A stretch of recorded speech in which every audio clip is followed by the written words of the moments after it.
ఇన్ని రోజులు bull జోరుకు break భారీగా పడింది. సెన్సెక్స్ 1000 పాయింట్లు, నిఫ్టీ 26,000 పాయింట్లు దిగువకు చేరుకోవడంతో భారత్ బెంచ్ మార్క్ సూచీలు భారీగా పతనమయ్యాయి. ఫలితంగా ఇన్వెస్టర్లు 3 లక్షల కోట్ల రూపాయల సంపద ఆవిరైంది.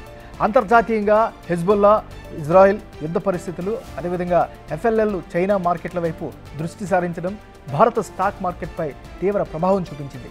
ఇజ్రాయెల్ దూకుడుగా తన ప్రత్యర్థులపై విరుచుకు పడుతుండడంతో యుద్ధం ఇప్పట్లో సద్దుమణిగేలా కనిపించడం లేదు. దీంతో చమురు ధరలు పెరగచ్చని అంచనాలు వెలువడుతున్నాయి.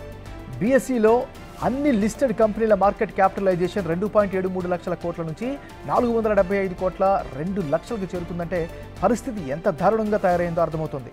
ఇక జపాన్కు కొత్త ప్రధాని రాక అంశం ఆసియా మార్కెట్లపై ప్రభావం చూపిస్తోంది. ఆ దేశ సూచి నిక్కీ కూడా భారీగా పతనమైంది.